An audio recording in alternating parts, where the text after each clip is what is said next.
Welcome to I Think I'm Turning Japanese, anime-inspired animation of the 2000s, presented by me, Jackson Bell. Now, fun fact, I first presented this panel all the way back in 2021. So this is my second time ever doing this. And we're going to be looking at several cartoons between 2001 and 2010 that have taken a lot of inspiration from anime. This is basically an excuse to showcase nostalgia for old cartoons. Now, this trend at the time wasn't an inherently new thing. Many countries throughout the centuries have taken inspiration from international entertainment. Akira Kurosawa was heavily inspired by movies from America to make his own. And speaking of Japan, some anime was inspired by Western cartoons. Because here's the thing, you can get away with ripping something off as long as it's presented in a way that's interesting, fresh, and fun. But it shows what we're talking about, taking a look at, are the exact opposite. They're very upfront about their influences, and they wear them. They wear them on their sleeves, loud and proud. And I just want to stress, the works I'm covering here aren't all bad. There's a lot of classics we'll be looking through. Don't think I'm mocking something because it's inspired by anime. It's like I said, it's all about the execution. The anime's popularity throughout the 2000s didn't come out of nowhere. It was a lot earlier than that. Anime's been explored in the West for decades, but it was the 90s when it was making some leeway into the mainstream. Then they started the rise of big franchises like Pokemon. Then you have the creation of Toonami later that decade, which helped expose anime like Sailor Moon and Dragon Ball Z to a wider audience. All of a sudden, anime is being seen as a hot commodity by producers and corporations. Thus, a lot of Western cartoons aping Japanese animation techniques got greenlit. But there are several reasons why these types of shows are so prevalent. One of the many non-cynical reasons why we saw some of these kinds of shows throughout that decade was because a lot of animators, artists, and creators just really liked anime. They loved watching when they were young, and thus they wanted to replicate the look and feel of their favorite childhood shows. And again, these could all be traced back to the 90s. Getting Tartakovsky was a big anime fan as a kid, and his breakout series, Dexter's Lab, had an entire episode paid tribute to Speed Racer. And Cracker Kraken based Powerpuff Girls aesthetic from anime, combining magical girls, superheroes, and comedy. So that's one reason. But the other, or cynical reason behind these shows, was good old-fashioned trend writing. Because when something's popular, everybody wants to copy it. And anime just so happened to be that latest fad. I mean, it couldn't be too hard to copy it, right? So if all is out of the way, let's go back in time to the magical year of 2001. The Girls made their debut with their self-titled first album. The high anticipated Moby saw 2 hit shelves and made bank, despite ending confusing everybody. Shrek was released to major acclaim and financial success, showing that CG anime movies were more than a novelty. And a major cash-shopping disaster happened in America. Final Fantasy Spirits Within flopped so bad, Squaresoft had to merge with Enix and become Square Enix. Truly a dark day in history. Anyway, 2001 was where the fad really started. So let's start the showcase off with a bang. So this was Totally Spies, a 2001 French-Canadian cartoon created by Marathon, who would go on to make many other anime-like shows like Martin Mystery. The show is a teen spy comedy that involves a trio of high school girls in Beverly Hills who go on several missions in order to stop whatever dastardly plot awaits them. Totally Spies initially aired on ABC Family, which we now know as Freeform, for about a year. In 2003, it transitioned over to Cartoon Network and hasn't looked back. So why this style? Why did they replicate anime? Well, Marathon had one creative show that appealed to an American audience, but at the same time, they were also massive anime fans, so they made a series that combined American action and humor with a Japanese aesthetic. The show was influenced by the likes of James Bond and anime like Cat's Eye. What really helped was that the 2000 Charlie's Angels movie starring Drew Barrymore had just come out, and action girls were now all the rage, so perfect timing there. Now when it comes to anime-esque action shows, Totally Spies is usually the first thing people think of, primarily because at this point, cartoons replicating anime were really into copying Japan's love of over-the-top facial expressions and reactions. In Japan, they're known as karaoke. A lot of comedy types of shows came from replicating these very familiar visuals and slapstick, all for the sake of humor. You know, big heads when people are like, what? Like sweat drops, all that. And really just so it could be like, oh, that's so anime, that's so funny, they made that look. It's a recurring motif you'll notice throughout the panel. The result? Well, Totally Spies was a big hit. It lasted for 5 seasons and ended in 2008. Though weirdly enough, it was so successful, it kicked off a franchise. A movie was released in 2009, a spin-off titled The Amazing Spies aired from 2009 to 2012, and a 6th season aired in 2013. And then in 2024, a 7th season came out, and an 8th one is currently in development. And there's probably a reason for that. The show has maintained a cult following from those who watched it growing up, mainly for its style and sense of humor, and, well, among other reasons. Let's just say the series awoke something in a lot of people. But our next show is also full of action and humor, but it takes a different approach.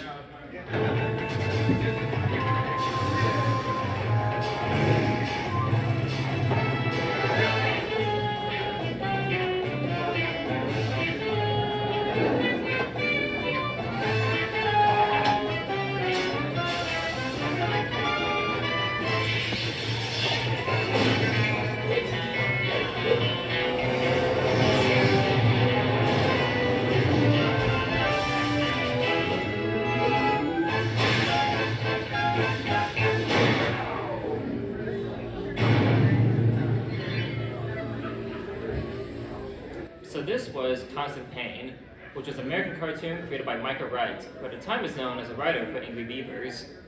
The show follows Amanda Payne and her father Doc, who would have to say that can best be described as the one from Fifth Element if it was steampunk.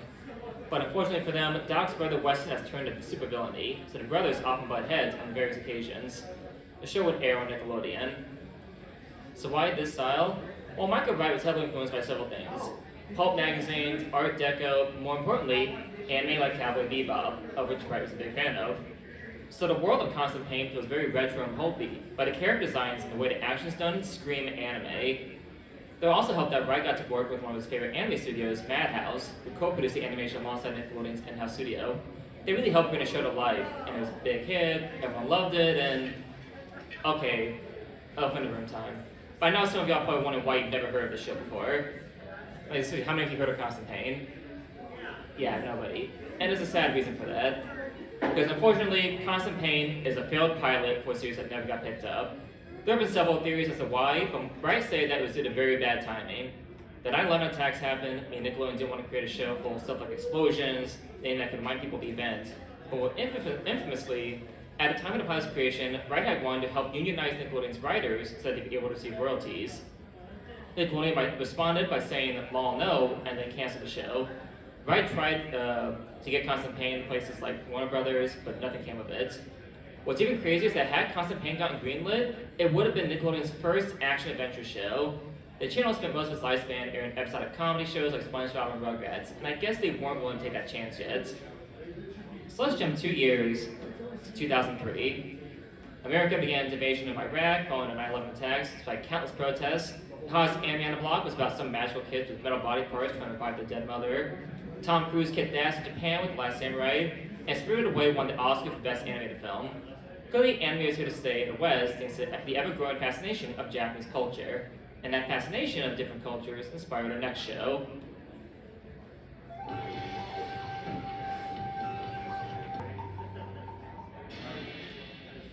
So this was Shaolin Showdown. It was an American-made series created by TV producer Christy Hui. The show follows a team of 4 teenagers, the Shaolin Dragons, plus their master and comic relief sidekick. The Shaolin Dragons are after a set of magical trinkets known as the Shengon Wu, which have their own unique powers.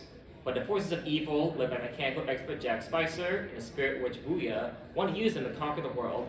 So it's up to our heroes to collect the Shengon Wu and put a stop to whoever gets in their way. The show aired on Kids WB, which was Warner Bros. Saturday morning block, though it would also air on Cartoon Network. So why this style? Well, Shaolin Showdown was meant to be kind of a fusion between Eastern and Western culture, in a variety of ways.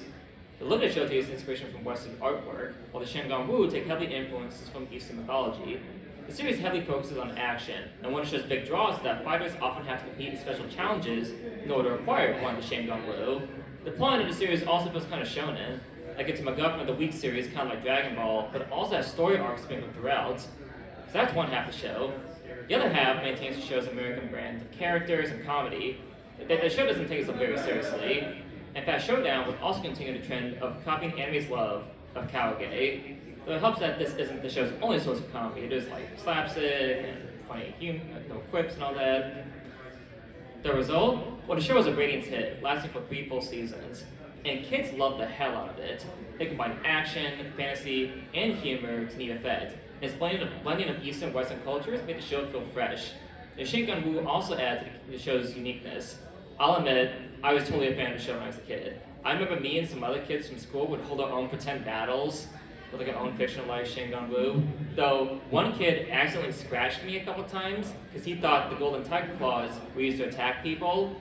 They actually allowed to use a teleport, so oops.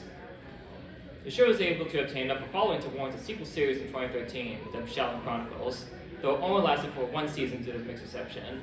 Now, Warner Brothers must have felt that anime-inspired cartoons would have way for the future, because their next show would also be an anime-like action comedy. Only, I don't think they could have imagined how popular this one would be.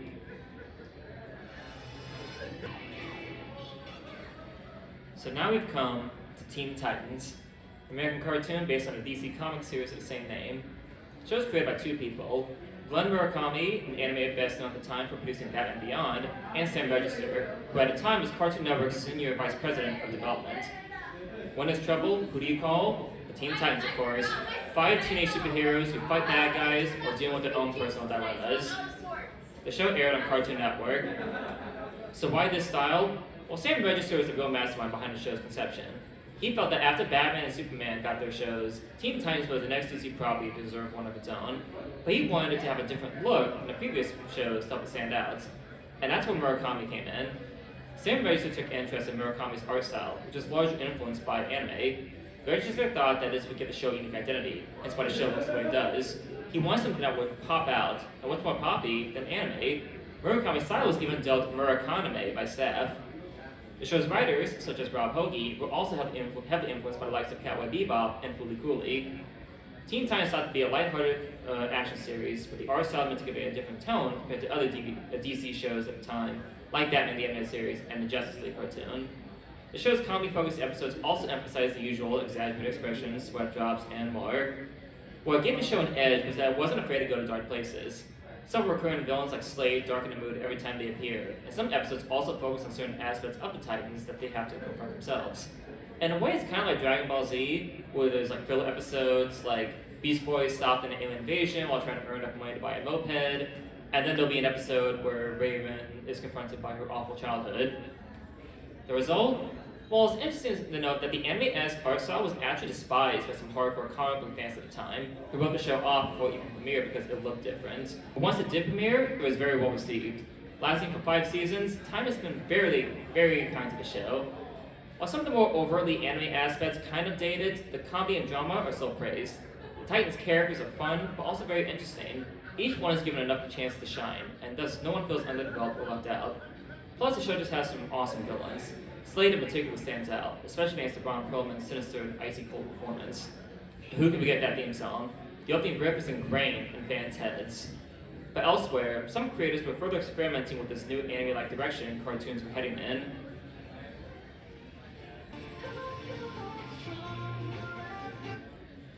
So this is Code Lyoko.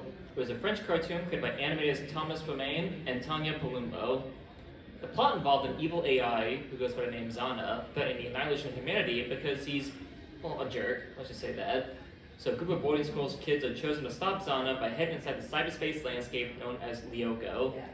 The main gimmick of the show is that the real world segments were done in traditional 2D animation, and whenever the kids would enter Lyoko, everything would transition to CG models and landscapes. But it's definitely cool for the time at least. The show aired on Maguzi, which is Cartoon Network's somewhat replacement for Toonami at the time, like it aired in the afternoons. So why this style? Well, the show is based on creator Thomas Romain's animated short film, Les Enfants font le cinéma. I think that's how I say it, my French is terrible. So he basically replicated the short's visuals for television. And while Tron was a big influence, Romain also cited anime like Evangelion and Serial Spearman's Lane as inspirations. But it also helped that Romain had worked on plenty of anime up to that point. Like, no joke, Romain would go on to work on stuff like Space Dandy, Carol and Tuesday, and the Great Ace Attorney Duology. So he's totally legit. And for Code Lyoko, he was using whatever skills he had acquired to make something of his own. He was even able to replicate his art style into CG, which, again, a pretty impressive feat for the time. The result? Well, Code Lyoko lasted for 4 seasons, ending in 2007.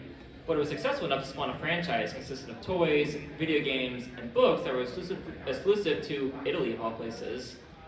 It even got a somewhat continuation in 2012 with Code Lyoko Evolution, which for some reason ditched the 2D parts live action, I guess because they were a big fan of Power Rangers, maybe? So Code Lyoko continues to maintain a following because, well, it's a pretty unique show.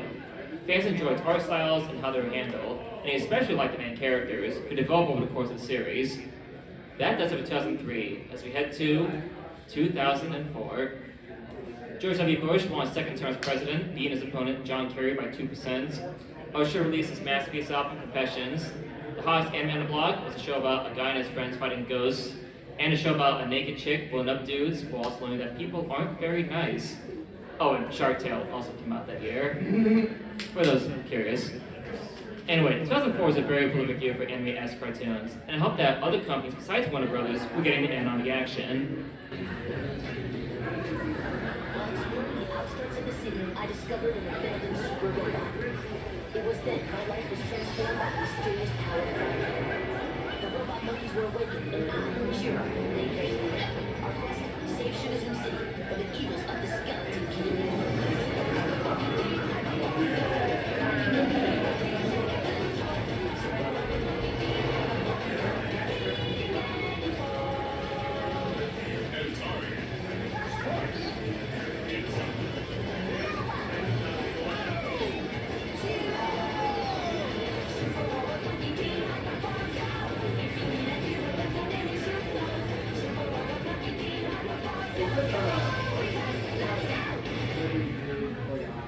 I remember when I first did this, someone got so excited when he saw this, like, yeah, the show!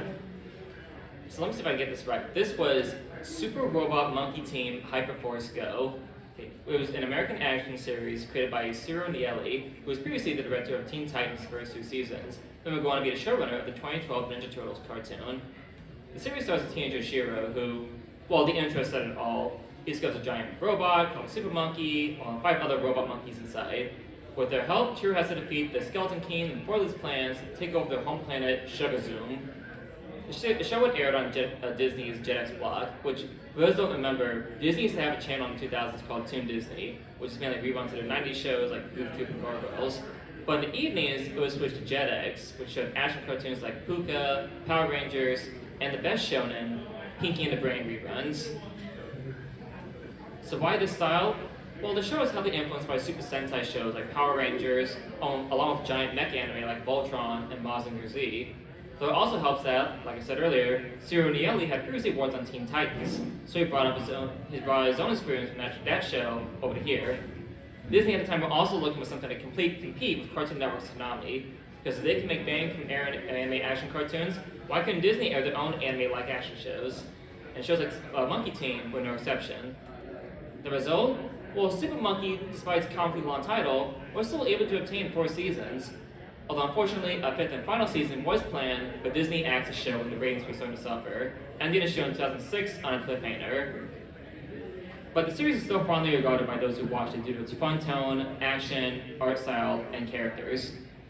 So 2004, to me at least, was the year of cult classic anime-esque shows. These are shows that didn't change the playing field like Teen Titans, and they didn't spawn a franchise like Totally Spies or Code Lyoko. They're shows that sort of just came and went, but were liked by those who watched them. So as we transition to our next show, I want to tell a little story. So there was once a man named Sam Register, who I previously brought up as one of the creators of Teen Titans. Well, he got a little J-Rock band that performed that show's theme song, and he liked that band so much that he wanted to make them big stars in America, kind of like what happened to the Beatles in the 60s. So he set out to make that happen, and one of the first things he did was give them their own cartoon show.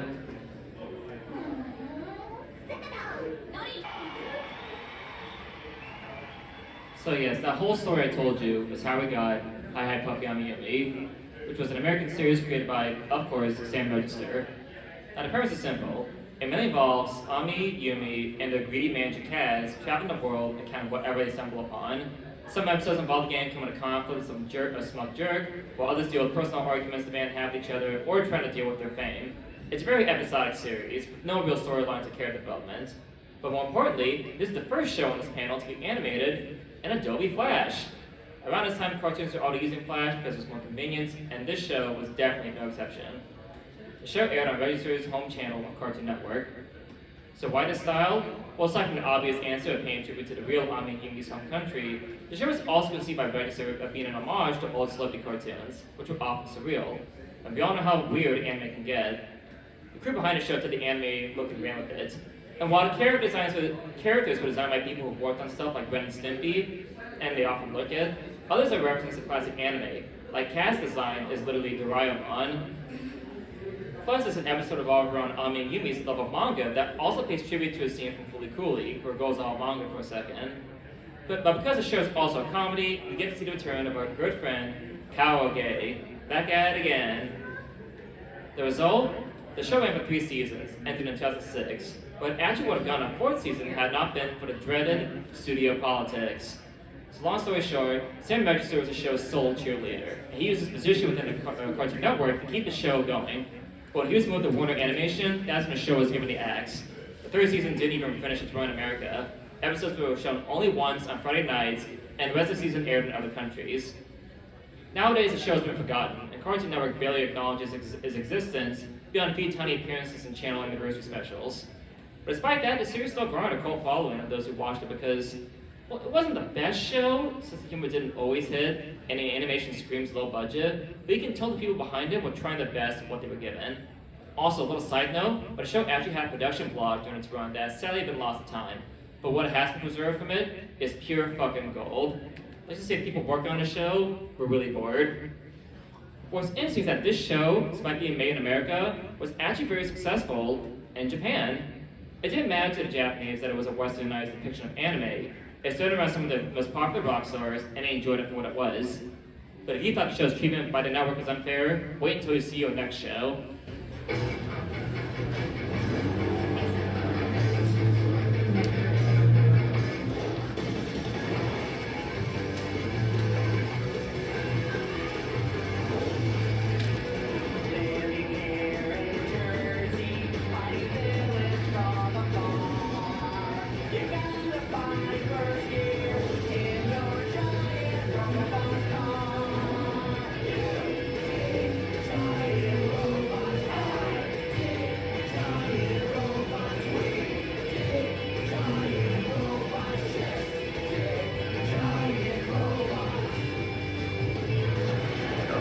Nice. So this was Megas XLR, an American cartoon created by friends Jody Schaefer and George Christic. The latter co-created MTV's animated sitcom Downtown, and would go on to write for Star Wars: The Clone Wars and a bunch of other shows. The show is about two New Jersey slackers, Coop and Jamie, who discover a giant mech from the future named Megas after appearing in their city's junkyard. After making some modifications to it, the mech's owner, Kiva, arrives to retrieve her robot. Problem is, aliens have already arrived to take over the world, and only Coop knows how to pilot the robot, which has since been dubbed Megas XLR. So the world's fate lies in these guys' hands. Megas aired on Cartoon Network's Tsunami block. So why this style? Well, the idea came from Schaefer and Kirstik's interest in not only video games, but also the love of mecha anime. They loved watching giant robot shows as kids, and wanted to make a show about a giant robot that was piloted like a video game. The show contains many tributes to classic mecha anime. One episode even had a parody of Gatchaman, even getting some of the original English voice actors back to reprise their roles. Interestingly, for an anime-inspired action comedy series, the humor is different than what we've been used to seeing from similar shows. The show's comedy instead focuses on poking fun at various tropes found in mecha anime, along with parodies of guy culture and every other science fiction cliche imaginable. Its humor relied less on familiar visual cues and slapstick, and more towards affectionate satire. The result? The show lasted for 2 whole seasons, ended in 2005. The series unfortunately didn't get good ratings and was considered a flop by Cartoon Network, but it got worse after that. The series was such a failure that Cartoon Network used the show as a tax write-off, and they are legally not allowed to air or even mention it again. There have been several attempts to revive the show, but they've sadly all been fruitless. Made worse by the fact that the show managed to acquire a very passionate fan base. Its idea to parody and satirize anime tropes means that it honestly aged pretty well compared to some of the other shows in this panel. Plus, it was generally awesome and very clever, and it was made by and for anime fans. It makes you think if this show is just too ahead of its time, or if it would have done better to have it aimed at adults rather than kids. Speaking of which, the main theme throughout this panel so far is shows aimed at children, but it wasn't just them. Look, adults also loved anime around this time. They enjoyed Dragon Ball Z just as much as anybody, so surely there could be something for them too. Well, Cartoon Network's Adult Swim block has something for them on the way.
So this was Perfect Hair Forever. It was an American series created by 3 guys, Adult Swim's former executive vice president, Mike Lazo, Adult Swim's creative director, Matt Harrigan, and co-creator of Aqua Teen Hunger Force, Matt Maialoro. Perfect Hair Forever follows Gerald Bald Z, a young man who goes on a quest to find the perfect hair to cure his premature baldness. But it's not that simple, as the evil Koifio is out there stirring up something. Together with the help of Uncle Grandfather, Brenda, and an array of other wacky side characters, including Action Hot Dog and Norman Douglas, the inappropriate comedy tree, Gerald must defeat Koifio before he can do something. The show is a spin-off of Space Ghost Coast to Coast, with Space Ghost popping up in every episode to complain about how washed up he is. And of course, the show aired on Adult Swim. So why this style? Well, the plot synopsis wasn't obvious enough. The show's a massive parody of anime cliches. There's gratuitous fan service, cat people, loads of bloodshed, and really clunky dialogue and insulting voice acting meant to mimic bad English translations and dubs. Anime was really getting popular around this time, and since Adult Swim was also airing anime, they might as well get in on the parody train while the iron's still hot. Though after a while, it descends into the typical Adult Swim style of surrealist, awkward stoner humor. Basically, Aqua Teen if it was an anime. The result? Well, Perfect Hair lasted for 6 whole episodes, then was cancelled by Adult Swim due to them losing interest in it. However, the show would air its second season, comprised of only 1 episode on April Fool's Day the next year, and then 7 years later, season 3 came out, also on April Fool's Day, which was just 2 episodes, and Perfect Hair has been left dormant since, which, to be fair, it's kind of a one-note joke of a show. I'm sure he just didn't know what to do with it. Well, that said, it did give birth to the best censored bleep sound effect in TV history. Classic. Didn't Yu-Gi-Oh! The Bridge series also use this soundbite? Yeah. Well, this is where they got it from. But that does it for 2004. As we get ready for 2005, a new video site called YouTube was picking up steam. Shunichi Watanabe released his follow-up to Cowboy Bebop, Samurai Champloo. The Japanese company Sega tried catering to Western audiences' taste with Shadow the Hedgehog, and by this point, a lot of Western cartoons were starting to parody and reference anime. Granted, it was mainly Dragon Ball Z, but it's at least something. But more importantly, 2005 was a big year for anime-inspired cartoons. For one thing, there was now a legitimate effort by Adult Swim to create an anime-esque show aimed at an older audience that wasn't just a massive shitpost. That show being... I am the stone that the builder refused. I am the visual, the inspiration. They made ladies in the blues. I'm the spark that makes your eye get bright. The same spark that lights the dark so that you can know your left from your right. I am the ballad in your box, the bullet in the gun, the inner glow that lets you know to call your brother's son. The story that just begun, the promise of what's to come. And I will remain a soldier till the war is won.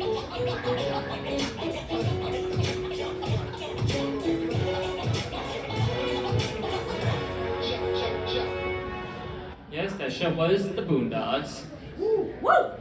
An American series created by cartoonist Aaron Magruder, who adapted the show based on his comic strip of the same name. The show is about the Freeman family, comprised of kids Huey and Riley. Huey is a former activist and retired domestic terrorist, while his brother Riley is a wannabe gangsta who wants to look tough and cool. They both live in a suburban house with their granddad, Robert. And the series revolves around the family's life, dealing with whatever crazy characters or situations come at them.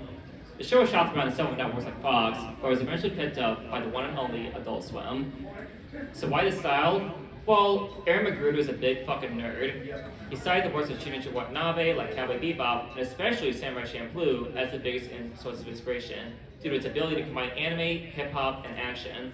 Now, the original comic was a comic strip, long talking heads, but it was known for its very clever and insightful dialogue. The Boondocks show kept the comic social commentary, but by making it animated, the show was able to tell stories that the original comic couldn't. The show was marketed as, quote, anime art direction coupled with American storytelling. Magruder wanted to tell a series rooted in African American culture, but he also wanted it to look like an anime. Plus, the anime art style meant a ton of cool action scenes that couldn't be done in a newspaper comic. Fight scenes are very dynamic and well animated, taking many cues from numerous samurai and kung fu movies. The result? Well, The Boondocks was a huge hit and continued for 4 seasons before ending in 2014. Unfortunately, the 4th season was seen as the weakest one due to the absence of Magruder, and attempts to revive the series rarely fell through. Not helped by the fact that John Witherspoon, Robert's voice actor, passed away in 2019. But The Boondocks is able to cement its legacy as an awesome cartoon. It showed how Adult Swim is capable of branching out from the typical stoner humor to make something capable of being intelligent, well animated, and very funny. While most of the humor is rooted in then relevant events, like an episode parodying the first R. Kelly trial, a lot of social commentary has held up very well. So our next show has us returning to an old friend, Nickelodeon, who at this point in time were like, you know what, a serialized anime-like cartoon that combines action and comedy might not be such a bad idea after all. Why?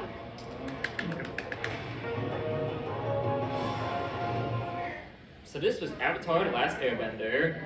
It was an American cartoon series created by Michael DeMartino and Brian Konietzko. DeMartino is known at the time for directing episodes of King of the Hill and Family Guy, while Konietzko, who was DeMartino's best friend, also worked on episodes of Invading Zone. The two of them were recorded by Nickelodeon's then Vice President of Animation, Eric Coleman, to pitch a show to the network. And what they came up with was, well, Avatar. Once again, the intro explains the plot, but to go into a bit more detail, the Fire Nation threatens the entire world, and the only one who can stop them is the Avatar, who masters the elements of wind, water, air, and fire. Two youngsters from the water tribe, Katara and Sokka, discover the Avatar's latest incarnation, Aang, and help the boy learn all the skills he needs to save the world from evil. And the show would indeed air on Nickelodeon, who took a chance at what would have been a risk to the company's MO, which was episodic comedies that could be aired at any time with no grand finales for conclusion. So why this style? Well, the show's look and feel was based on DeMartino and Konietzko's love of anime, but it goes even beyond that. They were also really into Hong Kong action movies, which inspired the show's action scenes, which are very well choreographed and dynamic, serving as the highlights of the series due to their fluid animation and club use of the characters' elemental powers. But the show is also inspired by Eastern philosophies. The show is well known for its doing its homework regarding Asian mythologies and studies of martial arts, and even if it all took place in a fantasy setting. The result? Well, the show was a hit upon its premiere, getting high ratings, critical acclaim, and a large fan base that continues to grow to this day. It lasted 3 seasons, ended in 2008, and its success launched a big franchise. Among countless novels and comics, there was a spin-off show, Legend of Korra, a live-action movie that thankfully never happened, because if it did, it would be terrifying. And it got some live-action show or something, I don't know. Avatar is so popular that it actually spawned a bit of controversy where people wanted to label it as an anime because of its look and feel. Anime-esque cartoons began to the point where they were becoming indistinguishable from what they were actually imitating. Avatar was able to achieve success thanks to its wonderful and well-rounded characters, its really gripping and engaging story, and its really cool and creative fight scenes. Now this includes 2005. Now let's enter 2006. Sonic the Hedgehog celebrated its 50th anniversary in style. Superman returned to the big screen after decades of absence, and a hottest anime blowing up on the internet, or a show about a boat that killed people, and the lighthearted antics of a high school host club. At this point, we're more than halfway through the decade, and production of new anime-esque shows were actually kind of slowing down, but some are still getting made, such as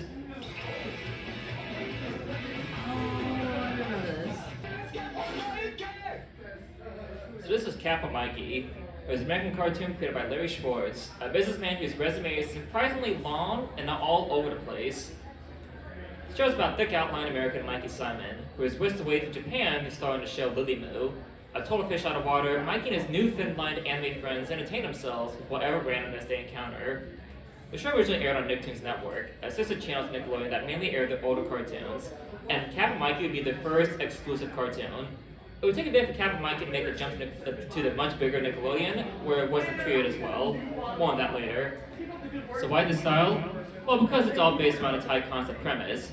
It parodies the differences between American and Japanese cartoons, and they do get kind of clever with it. There were plenty of moments of, once again, karaoke. However, only the Japanese characters are able to do them, as Mikey often tries and fails to replicate them. So it's also used to highlight the differences between the two styles of animations. Good old-fashioned culture clash humor. It's also allowed the animators the freedom to draw the Japanese characters as off-model as they wanted to make the show as wild and wacky as possible. The show is also very heavy in its anime references. People who worked on the show were total nerds, and it showed, with constant references to other properties hiding in the background. Some episodes also involved around parodying contemporary media. And like Teen Titans, the theme song was performed by Japanese rock band The Crusaders, who didn't they do the Beck intro, or some of the songs for Beck? I'm gonna say yes. The result? Well, the show did well on the Nicktoons Network, but Nickelodeon didn't have the same affection.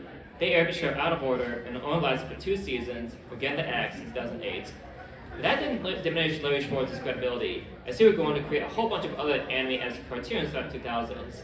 He would create The Delivery, Speed Racing Next Generation, and many more. Now, the series' legacy is interesting. On one hand, some find the series to be a very shallow parody of anime that doesn't quite understand what it's even trying to make fun of. A lot of plots are sitcom-ish and often don't have much to do with Japanese culture. Those who dislike it feels it wastes its premise on a lot of fart jokes and cheap-looking animation. But on the other hand, the show still has a dedicated following who find it so stupid that it's funny, and the references to anime made it more popular among nerds who actually understood them. Because it's clear that despite its faults, people behind the show at least want to make something you could turn your brain off and watch. Our next show, however, goes in the exact opposite direction.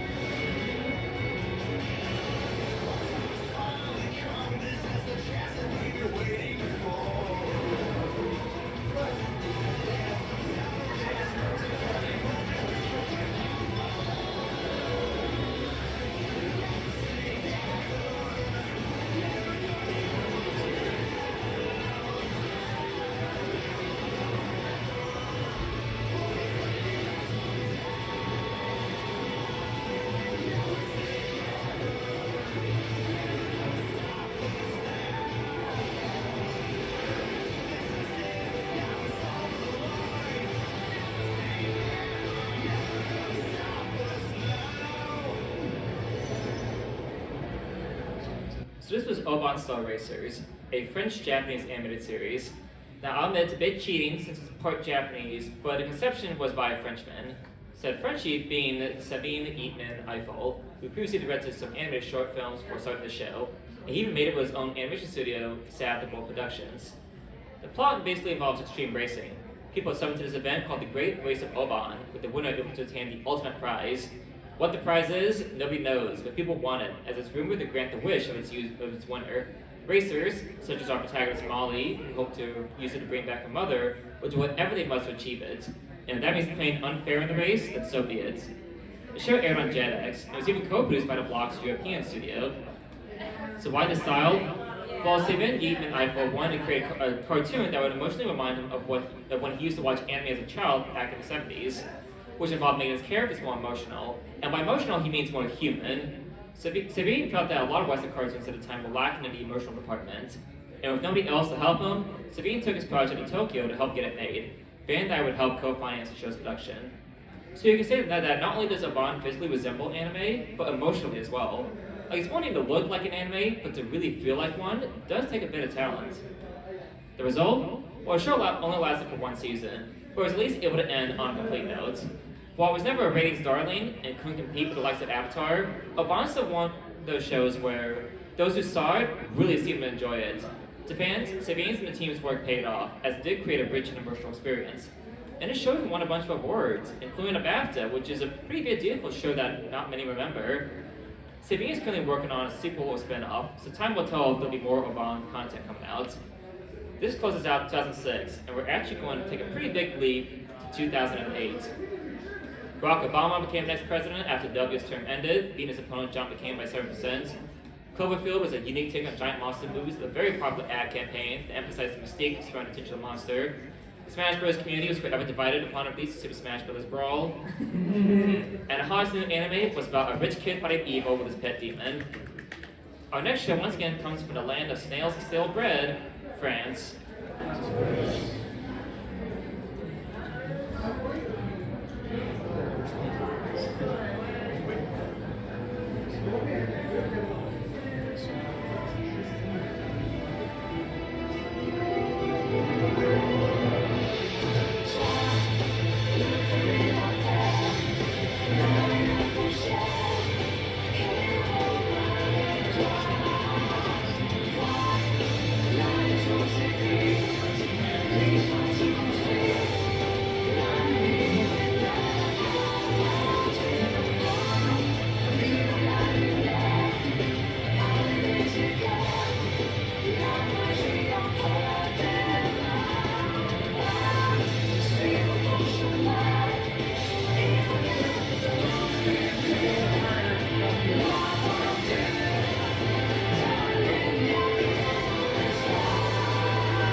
So this is Whack Fu, was a French animated series created by Anthony Rowe, an art director and co-founder of the video game company Ankama, with Black Food based on their MMO, Dofus, and set 1,000 years after the game's events.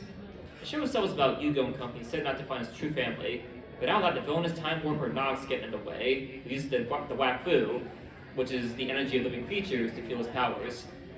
Cash Axe, this is all just season 1. It's a humongous show. The show is so French that initially didn't air here in the States. It wouldn't take until 2014 when Netflix acquired the international rights and Americans finally get a chance to watch it. So why this style? Well, Ankama were fans of anime and manga, and were able to get some Japanese animators involved in the project, but it was also done out of consistency. Dofus was also anime-like, so the show had to stick with the game's anime-like art style. Despite being done in Flash, the style of animation allowed some really dynamic action scenes. But despite its obvious influence, Wakfu's art style remains surprisingly unique, with varied character designs and colorful expressions. Like Boondocks, it was anime-like art direction, but it's very European at heart. The result? Well, Wakfu was very successful in its native France, and lasted 4 seasons over the span of 16 years.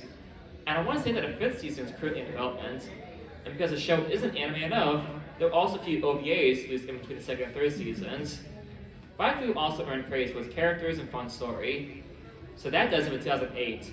Our next and final stop is 2010. The geek flavor Scott Pilgrim vs. the World released to a dismal box office, but gained a massive cult following among nerds. And Nisha The Dark Ascent came out, ushering in a new type of horror game, ones where you hide from enemies instead of fighting them. A new musical auteur hit the scene, going under the moniker Justin Bieber. And one of the hottest new animes was about big booby high school girls fighting off zombies. The end of the 2000s was here, and for anime-like cartoons, it didn't exactly end on a high note.